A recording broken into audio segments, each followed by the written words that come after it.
classes.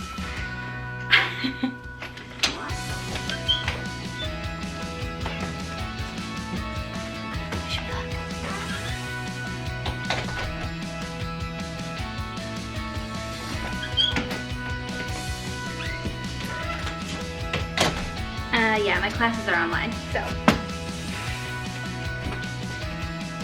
But it really is my first day of classes. I'm not lying about that part. Hey guys, today is the day I've been waiting for the last, well, okay, only like a few weeks, but today is the first day of the fall semester for me. It officially began last week, but my class is on a Monday, and so it was a holiday, and so I got a whole week of no classes. I am so excited though. My first class tonight is the art of the pitch, where we will learn how to pitch our creative works. So it's not just for novels, it's also for screenplays I saw, short stories to magazines, a bunch of things like that. And so I am really excited. I just browsed the syllabus really quickly, and it looks like we have to do 3 pitches total for the semester, ending with our final pitch, which I'm guessing is on our real project that we're trying to pitch, which will be, for me, be my novel and my query letter. And the first assignment is due next week, and it's our elevator pitch, which is the thing I am the worst at, so not looking forward to that.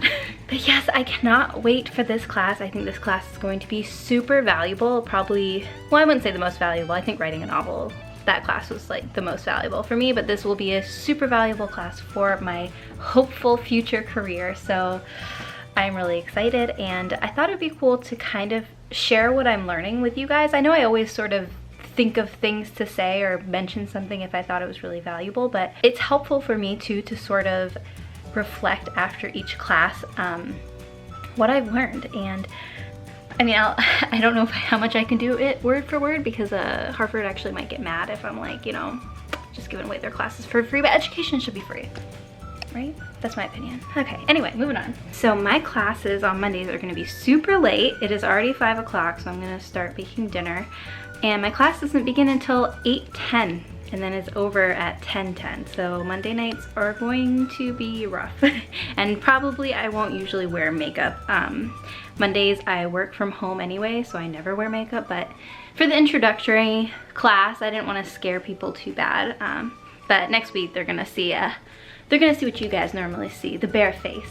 And the other class I'm really excited, which is technically not a class, that I am taking this semester, is my independent study. And I emailed my director last week when classes officially started, and I've yet to hear back, but I think we're just supposed to have our first meeting sometime, hopefully in the next couple weeks, where we will talk about the direction of my novel. And I had the weirdest dream that so I already know who my director is, and I know it's a woman. Like, I've never met her, but hopefully I'm gonna meet her soon. But in my dream, she was a man, and I met with him, and he's like, I took a look at your novel. I think it's a great plot idea, but I think it would do better as a video game. So what I want you to do is rewrite it as if it was a video game. And it was the weirdest dream. And also Zach has told me that before too. Not that he thinks it would be better as, but that he thought it would make a cool video game. So that's probably where I got that idea. But it was like, in my dream I was panicking. I was like, I don't want to write a video game. I don't know how to do that. And like, who am I going to sell it to? I know nothing about that querying publishing industry. How do you even sell a video game written title? I don't know anything about it. So it was just really funny, and also had me panicked, and I really hope I hear from my study director soon, because I need to shake that out. I did email her to let her know that I have changed a lot. Not a lot. To me it's a lot, but it's really not a lot. I've changed some ideas that I had for the start of my novel, because that's all I ever talk about, you know? That's all I ever think about is the start. I'm laughing because if you've been watching my videos, not even for a while, but just like the last few vlogs, all I talk about is how I've got a new idea for the start. But this time, I really do, guys. I really do. I think this is the one. I say it every time, but I really do. And so I'm curious to see what her feedback on that will be, if she thinks it's a good idea. And I've been going through my old YouTube comments, because I apologize, I take forever to respond sometimes. And a lot of you guys had commented on my transformation video of my short story, like the first draft to the final draft, how much you enjoyed that. And I'm definitely taking that to heart. And honestly, I felt when I was filming it that it could be a pretty valuable video. And so that's something I will be doing this semester too, is showing you guys my queries before after in my Art at the Pitch class, and then also my before after of my independent study. I don't know how much of that I'll show you, because hopefully that will be like in the final book. And even if it's not, then I'll feel weird that it's not in the final book and be like, oh, just kidding, I thought that was my chapters, but it changed. But anyway, I really think seeing that sort of feedback is the most valuable. I know it is for me, watching somebody's transformation and seeing what they changed and why they did. The only thing that I'm gonna do differently, I felt that my last video wasn't as organized as it could have been. I kind of just went through it without planning the video too much, and I think my next video I'll plan more, because that video was long, as are all my videos, but that one was especially long to edit. I cut out a lot of what I was saying just to make it somewhat watchable. But anyways, I better make dinner and prepare for class. I'm nervous. I haven't taken, so it's online, but it's live. It's like a conference call on Skype. It's called the Zoom app, but anyway, I haven't done one of those since fall, because over the summer my class was online, but it was like strictly online, where we went whenever we felt like it and watched that week's lecture and responded in a forum, whereas this is a live class. So hopefully I don't make too much of a fool of myself. I usually do a little bit, but hopefully not too much, you know. Okay, I'm gonna stop stalling. Goodbye.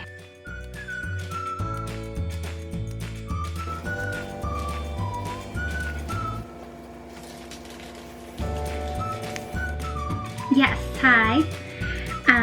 So she, her is good. And as far as why I'm taking the class, I'm really bad at pitching. So I'm working on a novel. I've done the first draft. I'm basically rewriting the whole thing for the second draft. And whenever people ask me what it's about, I just feel like I do such a bad job at explaining it, and I need to not do a bad job, because I hopefully one day will be able to query this out to agents. So I'm definitely looking forward to improving that. Oh yeah, it's YA contemporary fantasy.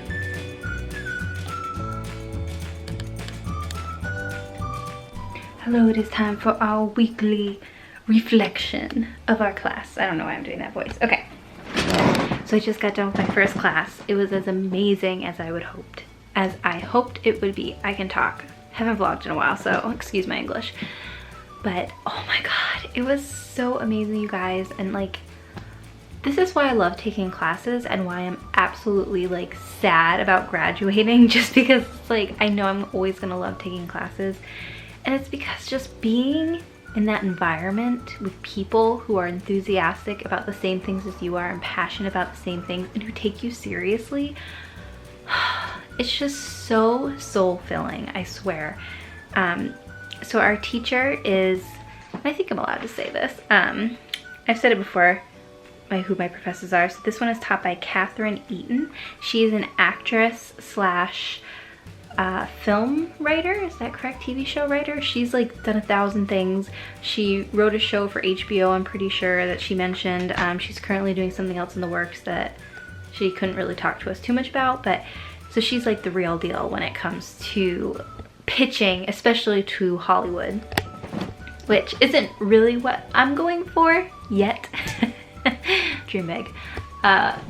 But she pitches professionally, and she's obviously very successful at it, which is incredible. And just for her to talk to us as if our dreams aren't crazy, like when she would say stuff like, you know, when you're sitting in front of a Hollywood exec in LA, like this is what you want to do, and just, that's just like a random example, but I hope I'm making sense. Just to have somebody who's in the field take your passion seriously, and to take your goals seriously as if they're not crazy and they are attainable. I've talked about this before, and it's one of the things I love about my classes, but just, it does so much. It makes you feel like, yeah, I really can do this, like when someone talks to you so nonchalantly about it.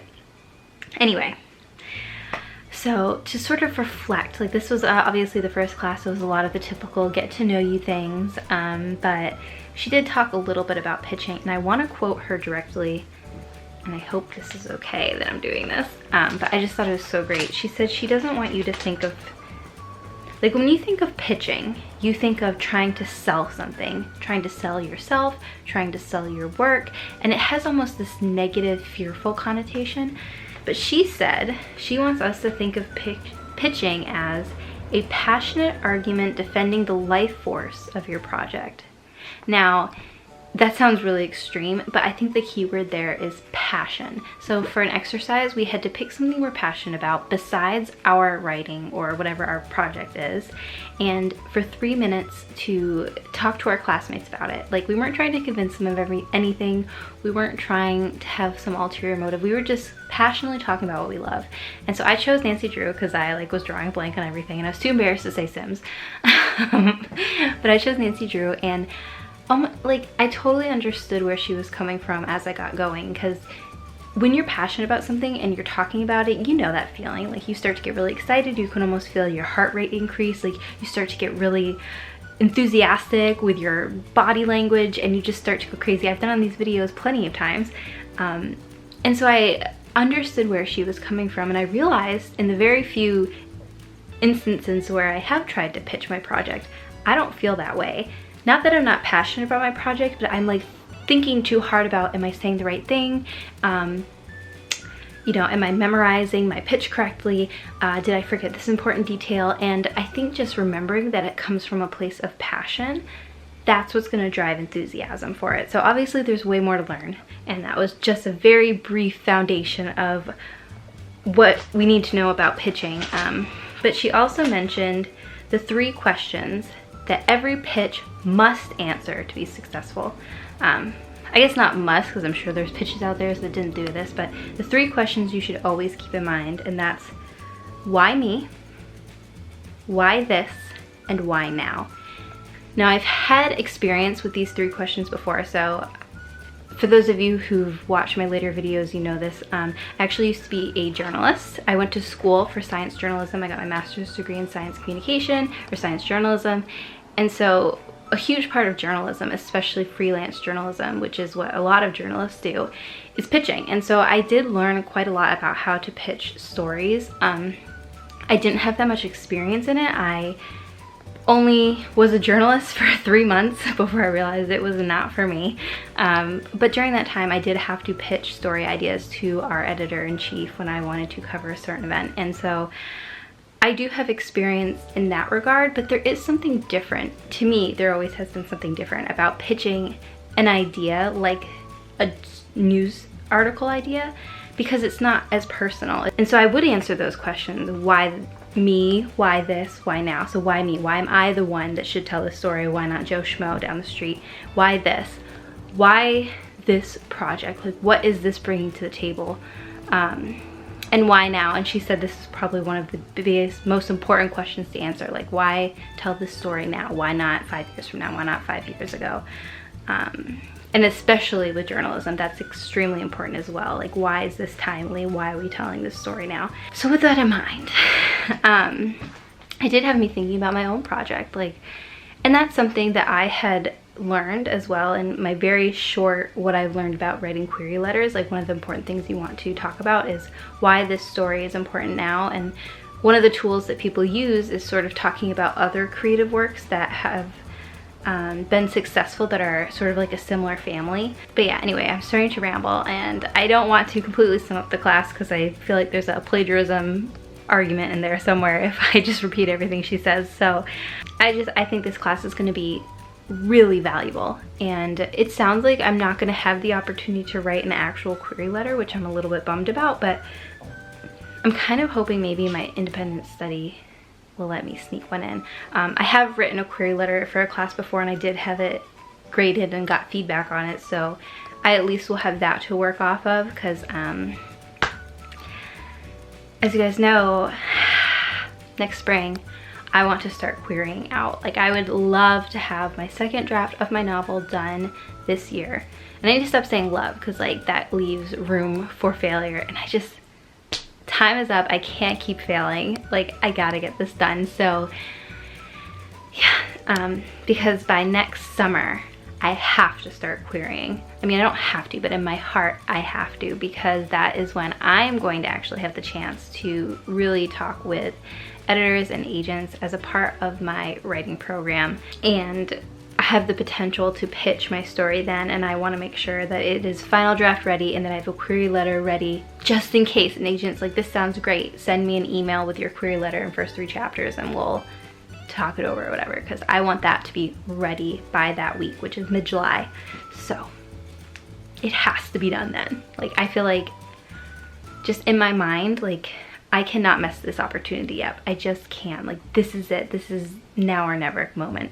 So I'm just ready. I'm ready to start it all and like finish it all. And whew, I feel like there's one more thing I was gonna say. Oh yeah, this is just kind of funny. So for our class, our first assignment is we have to write an elevator pitch, not about our own creative works, but about a popular creative work. And like, there's a bunch of us doing the same one, so we can kind of compare each other's elevator pitch. But it's funny because she's like, okay, I'm gonna give 5 somewhat popular mediums of stories or whatever, so that, you know, hopefully you guys will all know them, and that way everyone can feel comfortable doing an elevator pitch. I hadn't read or seen all 5 of them. I feel like the most uncultured person, and I already knew this about myself. I've said this before, like, I have not read any of the classic novels. I started to read them in high school when I realized how far behind I was, and I don't blame my school system for this, by the way. It's completely my fault. It just, whenever I was assigned reading, I hated doing it. I didn't want to do it. So I have to come to books on my own passion or my own endeavor, and so I got bit by a mosquito. But anyway, so the things she assigned were Hamlet the play. Never read it, never seen it. I know briefly what it's about. Moonlight the movie, I've heard of that one, never seen it. Fleabag, the TV show, never heard of it, never seen it.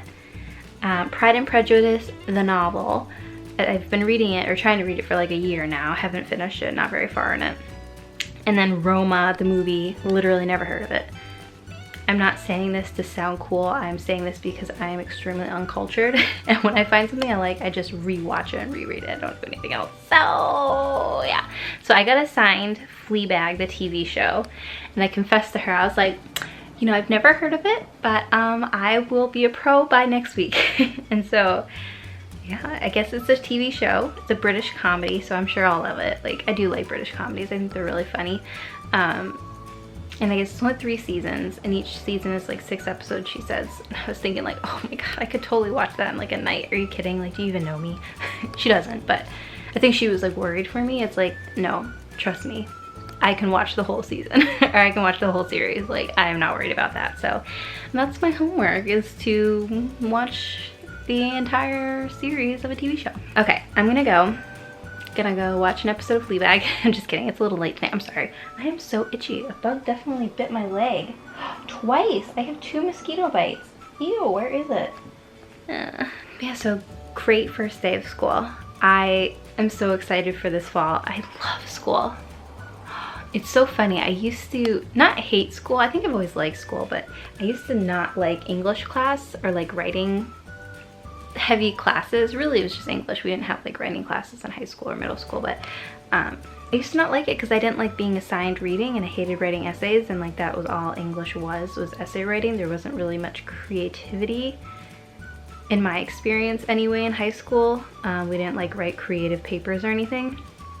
I remember specifically in 7th grade we got to write a short story, and I remember it so specifically because I loved it.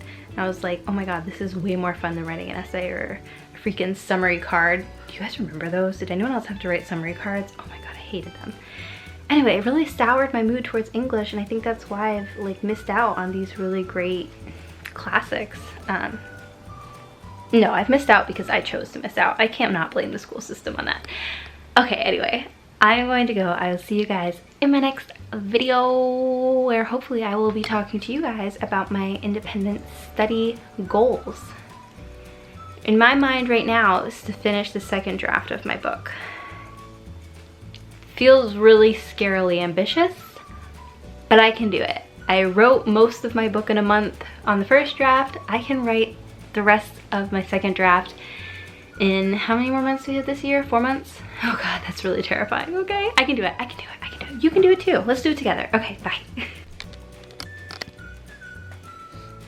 ending credit shot of Kimberlina Kardashian. What are you doing, Kimmy? Are you waiting for a mouse? She has been our mouse catcher. Ooh, good girl. Okay, bye. See you later. Good talk.